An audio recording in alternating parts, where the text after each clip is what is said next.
bisa dibeli untuk kalangan menengah ke bawah. Ini Terima kasih. Assalamualaikum warahmatullahi wabarakatuh. Waalaikumsalam warahmatullahi wabarakatuh. Berikutnya PAN, saya persilakan Ibu Andi Juliani Paris. Terima kasih pimpinan. Assalamualaikum warahmatullahi wabarakatuh. Yang saya hormati pimpinan Komisi 11 dan Bapak Ibu dari Kementerian Keuangan. Pertama, saya ingin menanyakan terkait dari kekayaan negara. Tadi dalam paparan BLU Elman tidak menjelaskan terkait mangkraknya investasi untuk pembelian lahan proyek kereta api Makassar Parepare. Nah, bagaimana perhitungan return of investment-nya? Ya, kemudian nilai investasinya berapa dan kerugiannya berapa? Karena ini mangkrak. Dalam paparan di halaman yang disampaikan tadi, ternyata saya tidak menemukan ini. Mohon penjelasan. Karena ini adalah terkait dengan kinerja dari Kementerian Keuangan. Kemudian terkait juga dengan pajak. Dari total sekitar 5 triliun, ada sekitar 1,9 triliun untuk penegakan hukum. Jadi 3,5 triliun untuk program. Bisa dijelaskan kira-kira apakah dampak kenaikan pajak ini karena penegakan hukum atau kinerja dari Kementerian Keuangan? Dan juga mungkin dijelaskan di situ ada penurunan yang lain-lain. Lain-lainnya apa saja? Kemudian terkait dengan cukai.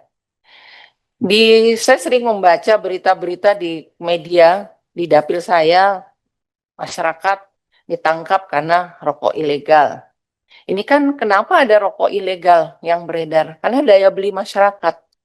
Tapi saya ingin menyoroti terkait dengan penerimaan 123 triliun, ini mayoritas dari tembakau, terkait dengan PMK nomor 109 ya tahun 2022 tentang perubahan cukai hasil tembakau. Kita lihat jenis-jenis rokoknya, SKM, SPM, SKT, SPT, ya, di mana tidak boleh melebihi 3 miliar per batang. Nah, padahal kita lihat harus lihat klasifikasi ekonomi masyarakat. Mungkin ada rokok yang harus diproduksi untuk masyarakat kelas menengah ke bawah. Dan itu harus diberikan ruang sehingga dia bisa memproduksi ya untuk kelas menengah ke bawah. Kalau ini tidak dilakukan ya, dan juga catatannya kelihatannya bea cukai memang utamanya hanya ngejar itu. Cobalah ngejar pendapatan cukai dari barang-barang ilegal luar negeri yang masuk yang banyak sekali dan seakan-akan kita tutup mata. Kenapa hanya urusan tembakau ini? Padahal kalau kita melihat produksi-produksi tembakau ini kan menciptakan lapangan pekerjaan, ya. Kemudian karena daya beli yang rendah, akhirnya mereka memakai rokok-rokok itu. Dan kemudian itu menjadi objek dari kepolisian, kemudian juga dari objek pajak. Nah, jadi perlu dievaluasi terkait PMK itu, kemudian batasan yang kurang dari 3 miliar ini diatasi, kemudian dinaikkan, kemudian memberi kesempatan kepada pabrik rokok untuk memproduksi rokok yang memang bisa dibeli untuk kalangan menengah ke bawah. Ini bisa menciptakan lapangan pekerjaan, Pak. Ini penting lapangan pekerjaan, kemudian mesin-mesin dari pabrik-pabrik itu juga bisa optimal. Kemudian terkait juga dengan KPKNL. Apa sih yang menjadi persoalan sehingga proses lelang ini kadang-kadang dihentikan di tengah jalan? Dasar hukumnya apa, Pak?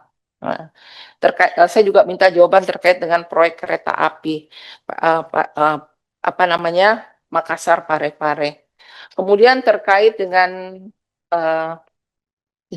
Direktorat Jenderal Strategi Ekonomi dan Fiskal.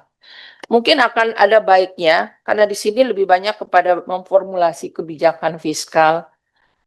Tadi saya bercanda dengan beberapa teman-teman, ini kebijakannya dibaca sama Pak Menteri apa enggak ya? Dan kita kan membiayai. program-program untuk membuat kebijakan fiskal. Ya, banyak sekali kebijakan fiskal sektor keuangan ekonomi, kemudian komunikasi dan edukasi, segala macam. Nah, apa yang bisa Bapak sarankan dari yang dilakukan pada tahun yang lalu sehingga perlu kami Komisi 11 menyetujui anggaran yang Bapak ajukan bahwa perlu ada kebijakan atau analisa atau survei atau formulasi kebijakan, rekomendasi kebijakan yang harus dilakukan oleh DJ strategis ekonomi fiskal untuk tentu kita juga ingin tahu strategi-strategi atau policy yang Bapak lakukan. Ini mungkin catatan saya. Kemudian untuk aset-aset negara di IKN. Di sini kan juga ada keinginan untuk diberikan anggaran. Mungkin bisa dijelaskan urgensinya seperti apa. Belum lagi untuk aset-aset yang lain, kira-kira seperti apa ya kita perlu menyetujui anggaran yang Bapak ajukan. Ini catatan dari kami. Demikian, wabillahi taufiq wa hidayah. Wassalamualaikum warahmatullahi wabarakatuh.